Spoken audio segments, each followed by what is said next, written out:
Vous suivez toujours sur FM Sen Radio, à mes auditeurs. Bonjour, nous sommes le dimanche 23 novembre 2025 et il est 9h10.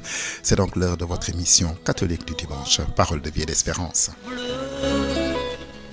Parole de vie et d'espérance, mes auditeurs, en ce 34e et dernier dimanche du temps ordinaire de l'année C, donc fête du Christ roi. Donc, votre émission sera présentée par Georges Fay et à la partie technique, Alassane Thioune. Et en ce dimanche du Christ roi, donc de l'univers, voici les textes que la liturgie nous propose. La première lecture est tirée du second livre de Samuel, au chapitre 2, les versets, au chapitre 5, les versets 1 à 3.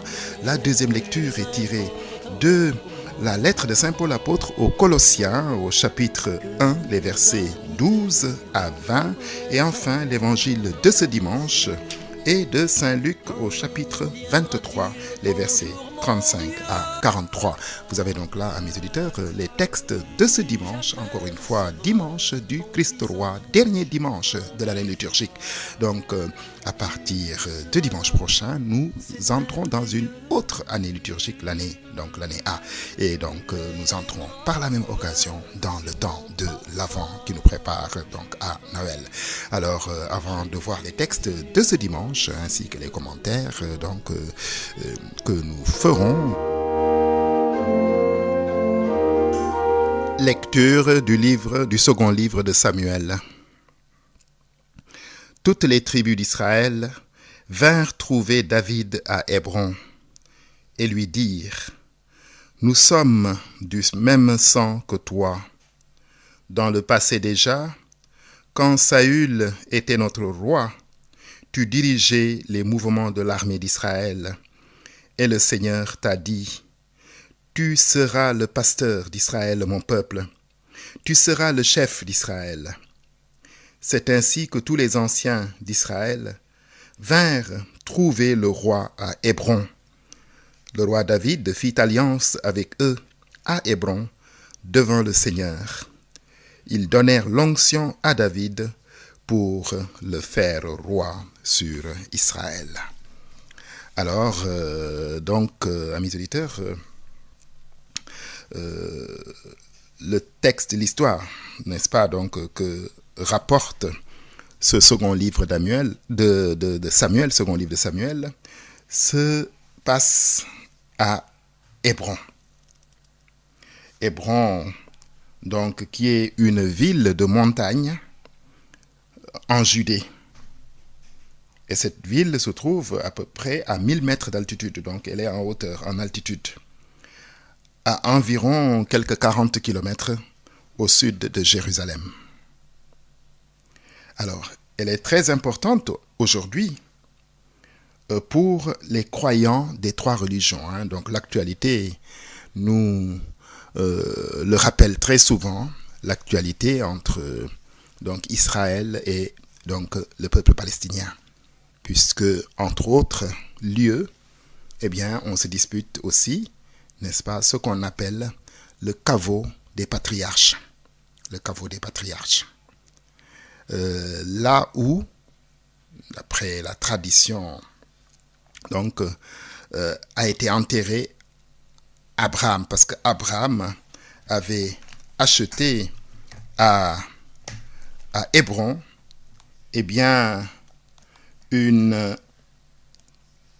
un domaine, disons. Et c'est là qu'il avait acheté un tombeau, un emplacement pour le tombeau de Sarah. Et par la suite, c'est là que vont reposer plusieurs des patriarches, c'est-à-dire des ancêtres dans la foi. Abraham lui-même, ainsi que Sarah, ainsi que Isaac et Rebecca, ainsi que Jacob et sa première femme, qui s'appelait Léa, et enfin Joseph, dont le corps avait été rapatrié d'Égypte pour être enterré là. Se rappelle l'histoire de Joseph, ce fameux ministre de Pharaon qui donc non seulement avait interprété le rêve de cette vache grasse et les 7 vaches maigres, un rêve que Pharaon avait fait. Et Joseph avait expliqué le sens de ce rêve, à savoir que les 7 vaches grasses symbolisaient 7 années d'abondance et les 7 vaches maigres symbolisaient 7 années de famine et de disette. Donc, à sa mort en Égypte, Joseph va être rapatrié, son corps va être rapatrié et c'est à Hébron qu'il va être enterré. Alors, et donc ici, à Hébron, se passe une scène. Les tribus d'Israël viennent trouver David et elles lui disent « Nous sommes du même sang que toi. Dans le passé déjà, quand Saül était roi, tu dirigeais les mouvements, n'est-ce pas, de l'armée d'Israël. Et le Seigneur t'a dit, tu seras le pasteur de mon peuple. » Israël, donc, qui porte le nom effectivement de Jacob. Jacob s'appelait Israël.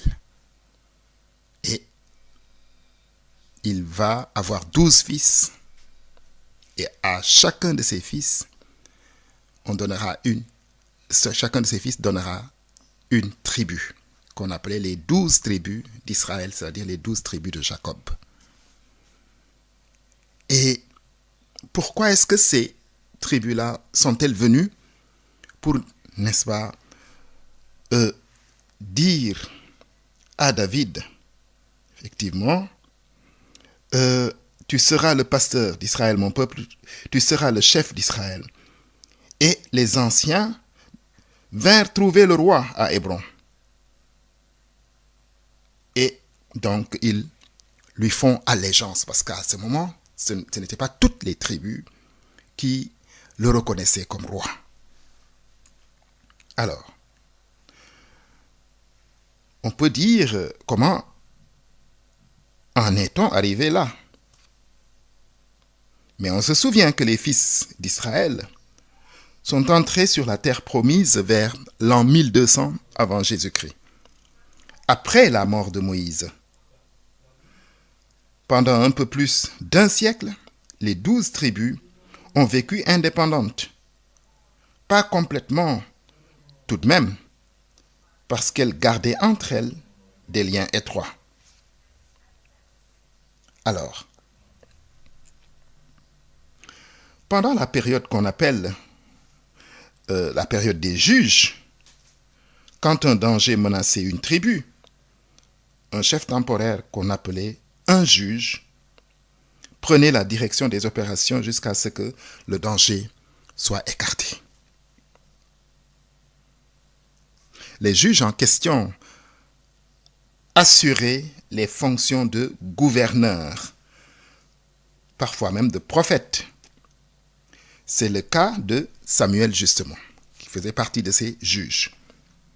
Celui dont le livre que nous lisons aujourd'hui, n'est-ce pas, porte le nom, c'est-à-dire le livre de Samuel. 2 livres, le premier livre de Samuel et le second livre de Samuel.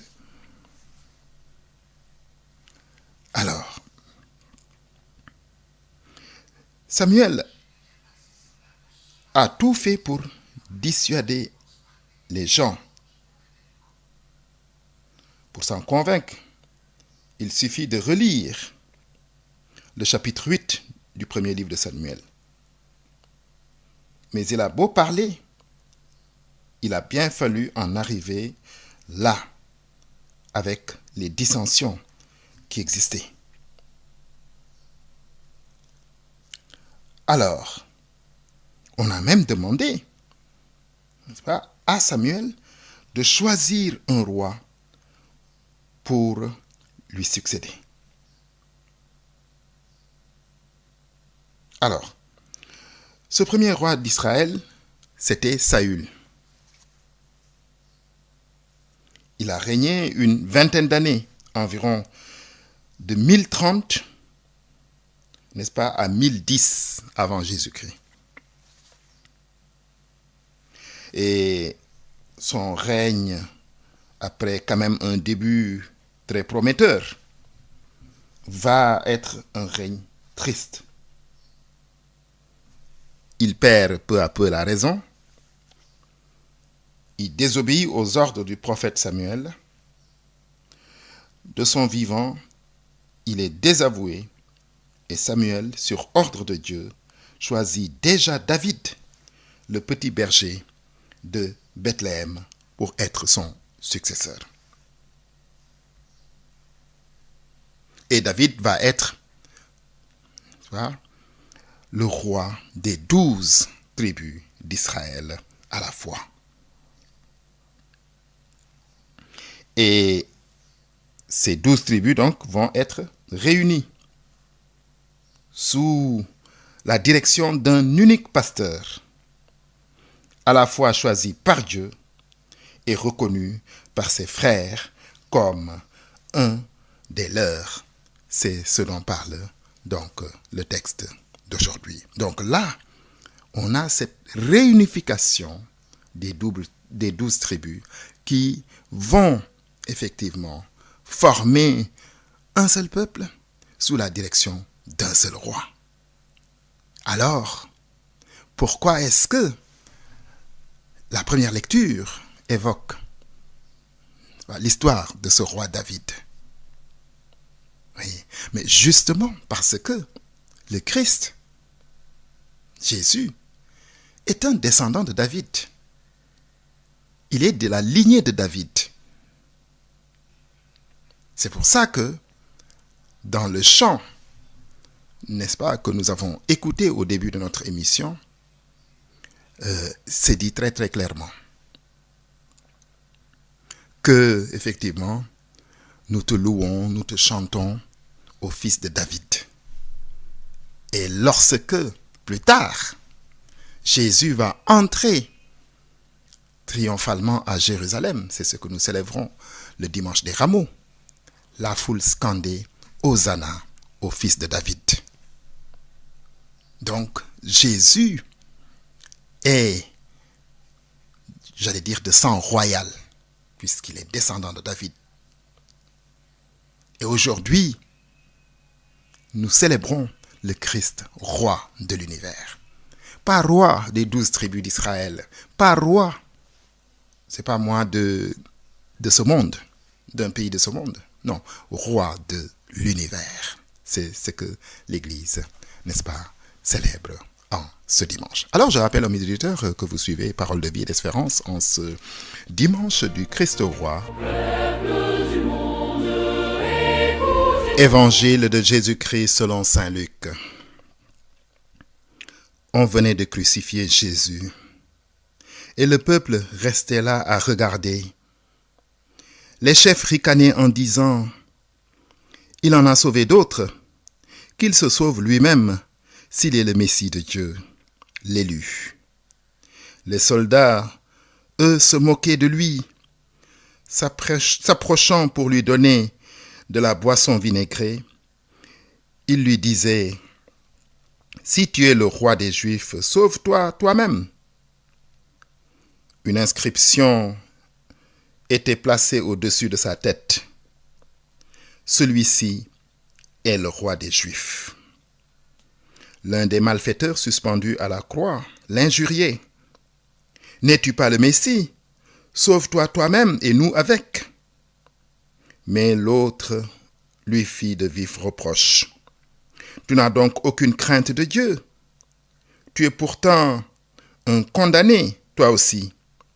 Et puis pour nous, c'est juste, après ce que nous avons fait. Nous avons ce que nous méritons.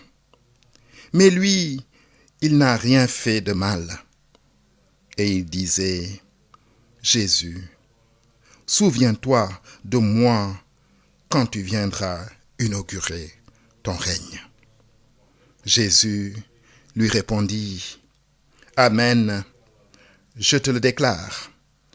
Aujourd'hui, avec moi, tu seras dans le paradis. » Voilà donc, amis auditeurs, la page d'évangile que nous lisons en cette fête du Christ au roi, 34e et dernier dimanche de l'année C.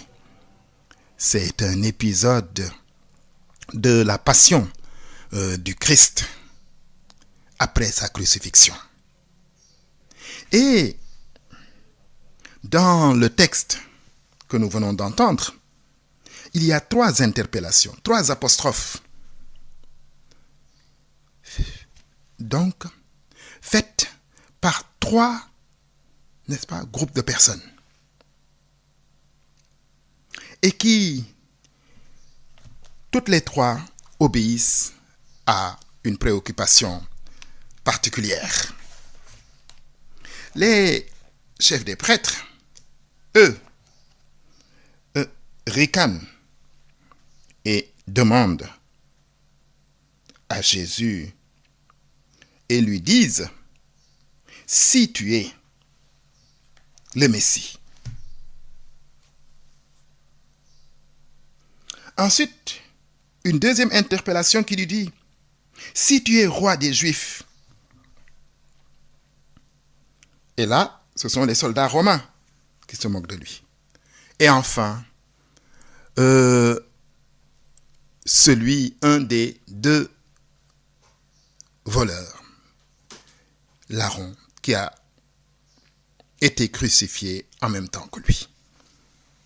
Parce que, effectivement, faut-il le rappeler,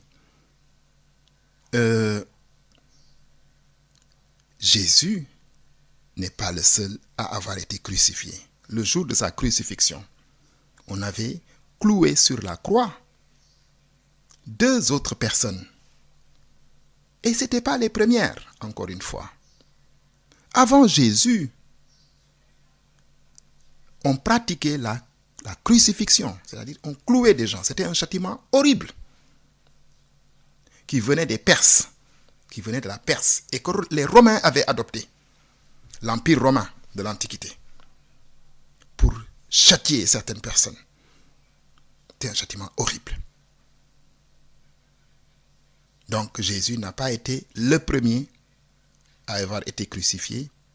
Quand on le crucifiait, il n'était pas seul. 2 autres personnes ont été crucifiées en même temps que nous. C'était des exécutions publiques.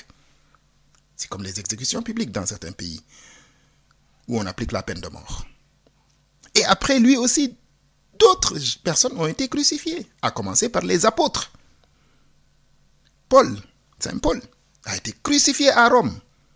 Parce qu'à l'époque, dans l'Empire romain, on voulait étouffer cette nouvelle religion qui venait de naître, la religion chrétienne. Et eux, ils y étaient, dans la capitale de l'Empire romain, pour essayer de propager cette nouvelle religion.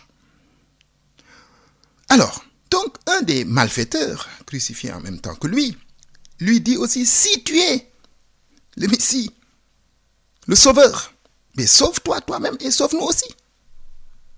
Donc, la première interpellation, celle des grands prêtres, des chefs, des prêtres, n'est-ce pas, qu'ils tournent en ridicule et en dérision. C'est parce que ces chefs de la religion juive savaient bien qu'on attendait un Messie, le Sauveur. C'était dit dans la religion juive. Mais Jésus, pour eux, ne correspond pas à ce Messie-là. C'est pour ça qu'ils se moquent de lui. Les soldats romains lui disent, si tu es le roi des Juifs. Parce que, lors de son interrogatoire, avant sa crucifixion, il avait été interrogé, Jésus, par Ponce Pilate.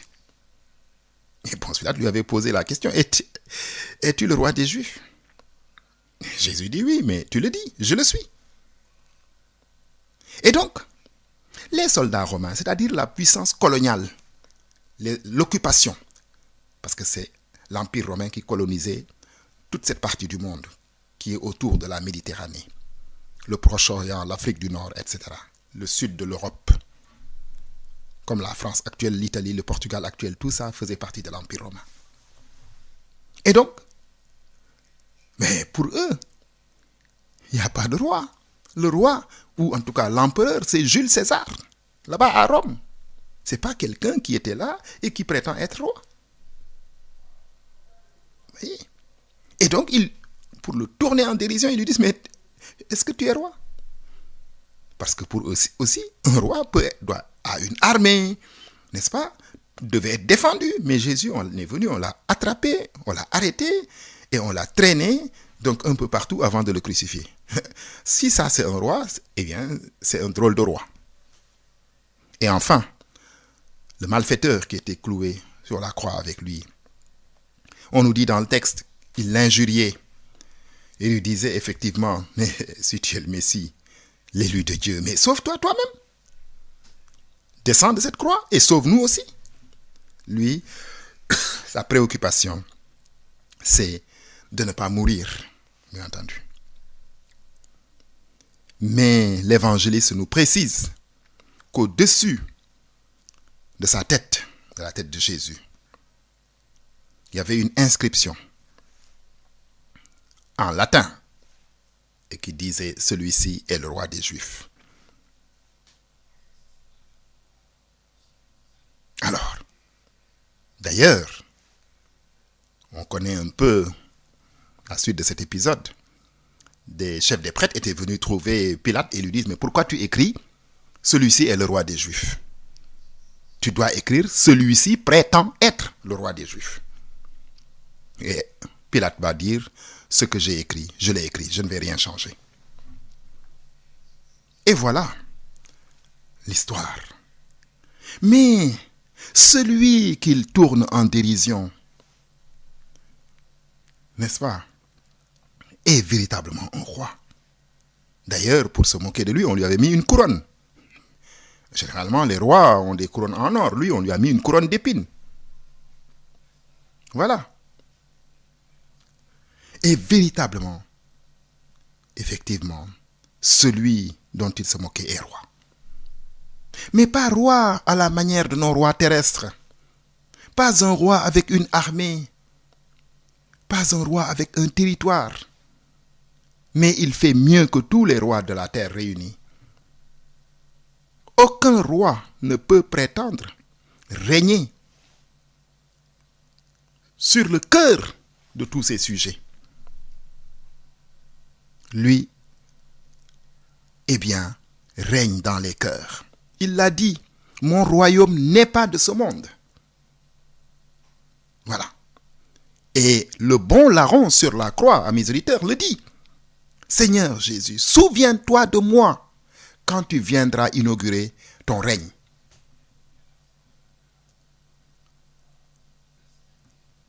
Et nous le disons dans le credo à mes auditeurs. Et il reviendra dans la gloire, c'est le retour glorieux du Christ, pour juger les vivants et les morts, et son règne n'aura pas de fin. Et Paul le dit très très bien. Le Christ doit régner. Il, n'est-ce pas, lorsqu'il aura mis sous ses pieds tous ses ennemis, et le dernier ennemi qu'il mettra, qu'il vaincra définitivement, c'est la mort. Et alors, nous dit Paul, tout sera accompli. Et donc, le Christ, n'est-ce pas, viendra avec puissance et gloire sur les nuées du ciel. Et il va inaugurer son royaume éternel.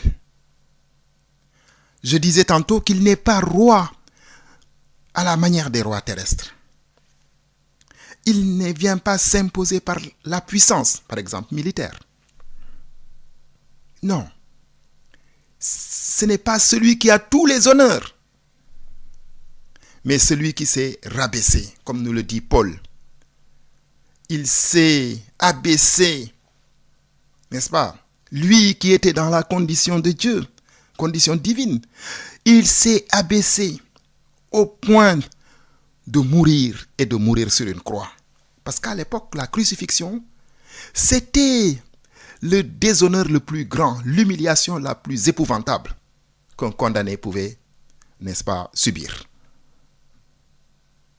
Et Paul le dit, il s'est abaissé au point de mourir et de mourir sur une croix.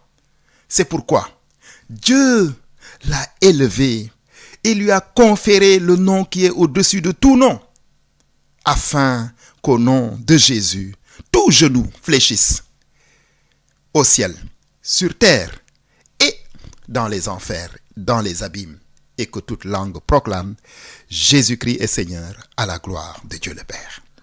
Voilà ce qu'écrit Paul. Et donc, effectivement, les rois de la terre ont des royaumes avec leurs limites géographiques. Aucun roi dans l'histoire de l'humanité n'a régné sur toute la terre. Même Jules César, même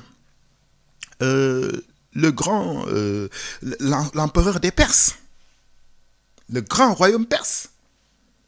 Voilà, même ces gens-là n'ont jamais régné sur toute la terre. Ils avaient de grands royaumes, voilà, de grands empires, mais ils n'ont jamais régné sur toute la terre. Et ils n'ont jamais régné, n'est-ce pas, dans le temps et dans l'espace. Où est passé le pouvoir, effectivement, d'un Jules César ou du grand roi des Alexandre le Grand, le roi des Perses? Ils sont morts. On les a oubliés, sauf dans les livres d'histoire. Ils étaient puissants. Et ils régnaient sur un empire qui avait des limites. Jésus, lui, vient régner dans les cœurs. Sa royauté dépasse notre monde parce qu'il est roi de l'univers. Parce que, Paul le dit effectivement dans le texte de la deuxième lecture que nous entendrons, tout a été créé par lui et pour lui. Donc Christ est roi de l'univers. Et Dieu est plus grand que l'univers, disions-nous dimanche dernier. Voilà. Donc, en cette occasion du Christ roi, eh bien, nous devons adopter l'attitude du bon larron, de ce condamné qui était à côté de Jésus et qui a, lui, reconnu qu'il était bien roi et bien le Messie. Et qui lui dit, Jésus, souviens-toi de moi quand tu viendras inaugurer ton règne. Celui qui règne, c'est un roi. Lui, il sait déjà que Jésus viendra inaugurer son règne. Et Jésus, n'est-ce pas, le lui promet. Aujourd'hui même, je te le déclare, avec moi, tu seras dans le paradis. Mais quel roi, amis auditeurs, de la terre, aussi grand soit-il, peut dire à un de ses sujets, moi je vais te faire entrer dans le paradis? Quel roi? Aucun. Ni Jules César à l'époque, ni Alexandre le Grand, ni aucun des rois de la terre. Personne ne peut dire à quelqu'un, même s'il est le plus grand roi de la terre, aujourd'hui je vais t'amener au paradis. Et Jésus le lui dit, je te le déclare aujourd'hui même, avec moi tu seras dans le paradis. Et en cette fête du Christ roi, mes auditeurs, puissions-nous, n'est-ce pas, faire la même demande que ce bon larron. Convaincu que le Christ est bien le roi de l'univers, est bien celui qui doit régner dans un règne qui n'aura pas de fin, eh bien, nous pouvons aujourd'hui lui dire, Seigneur Jésus, souviens-toi de moi quand tu viendras inaugurer ton royaume. Alors, amis auditeurs, votre émission Parole de vie et d'espérance se poursuit toujours sur Sud FM Sen Radio. Lecture de la lettre de Saint Paul apôtre aux Colossiens. Frères, rendez grâce à Dieu le Père, qui vous a rendu capable d'avoir part dans la lumière à l'héritage du peuple saint. Il nous a arrachés au pouvoir des ténèbres. Il nous a fait entrer dans le royaume de son Fils bien-aimé, par qui nous sommes rachetés et par qui nos péchés sont pardonnés.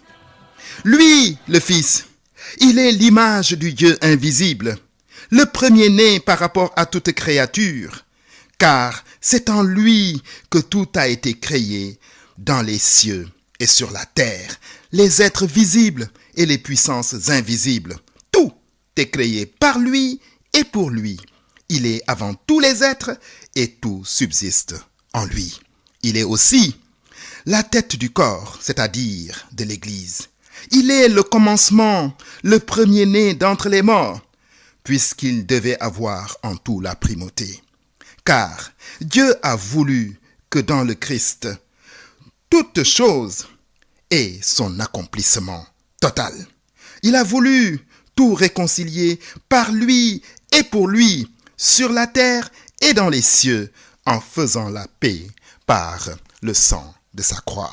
Voilà donc, amis auditeurs, très rapidement, ce très beau texte, véritablement magnifique texte de Paul, qui contient en bonne partie les paroles de notre credo.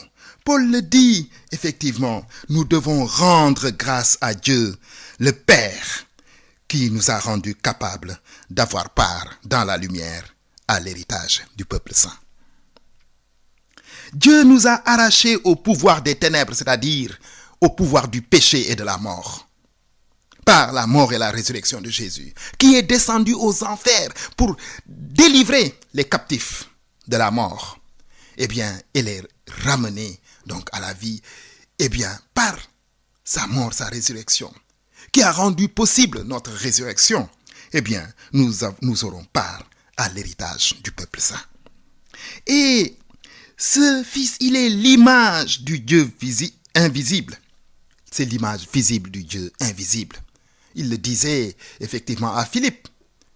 Mais comment tu peux me dire, montre-nous le Père? Ne sais-tu pas que je suis dans le Père et que le Père est en moi? Celui qui m'a vu a vu le Père. Image visible du Dieu invisible. Premier-né par rapport à toute créature.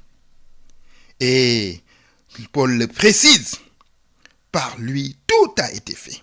Il est avant tous les êtres et tout subsiste en lui. Et enfin, il est la tête de l'Église qui est le corps du Christ. Le premier-né d'entre les morts. Dieu a voulu que dans le Christ, toute chose ait son accomplissement total. Il a voulu tout réconcilier par le sang de sa croix. Et c'est par ce sang de sa croix, effectivement, qu'il a fait la paix dans le monde. Voilà, mes auditeurs, très rapidement, ce merveilleux, effectivement, texte de Saint Paul. Donc, comme nous l'affirmons dans notre credo, effectivement, il est effectivement Dieu, né de Dieu, lumière, né de la lumière, vrai Dieu, né du vrai Dieu, engendré, non pas créé, et par lui, tout a été fait. Il est effectivement la tête de ce corps qu'est l'Église. Alors, amis auditeurs, donc je rappelle que vous continuez toujours de suivre votre émission Parole de vie et d'espérance. Ainsi donc, amis auditeurs, ce roi de l'univers, par qui Dieu a voulu tout réconcilier sur la terre et dans les cieux, c'est Jésus le Christ, premier-né par rapport à toute créature, en qui tout subsiste, ayant en tout la primauté. Il était auprès de celui qui, au commencement, a créé l'univers dans l'harmonie. Il est venu nous libérer du péché et des puissances invisibles, du diable, du diviseur et de la mort. Paradoxalement, le Christ manifeste son pouvoir souverain sur la croix. Le peuple reste là à regarder. Les chefs ricanent, les soldats le mettent eux aussi au défi de descendre de la croix. Même un homme cloué comme lui, n'est-ce pas, se met à l'injurier. Si tu es le Messie, sauve-toi toi-même et sauve-nous avec toi. Mais le bon larron, lui, reconnaît déjà en lui celui qui doit venir pour inaugurer son règne sans fin. Et il lui dit, Seigneur Jésus, souviens-toi de moi quand tu viendras inaugurer ton royaume. C'est cela que nous croyons, c'est cela que nous confessons. Il reviendra dans la gloire pour juger les vivants et les morts. Et son règne n'aura pas de fin. Son règne dans le royaume éternel du Père. Ainsi donc, amis auditeurs, c'est bien fini. C'était votre émission catholique du dimanche, Parole de vie et d'espérance sur Sud FM Sen Radio, avec à la présentation Georges Faye et à la partie technique Alassane Thioune. Merci de votre aimable écoute et à bientôt sur cette même antenne. Alors, vous savez que Sud FM est frappé par la douleur et le deuil. La radio a perdu son correspondant donc à Sédhiou, Moussa Dramé, décédé hier, donc 22 novembre. Alors, nous demandons au Seigneur d'avoir pitié de lui et de l'accueillir dans son paradis éternel. Voilà donc, merci encore une fois pour votre aimable écoute et à bientôt sur cette même antenne.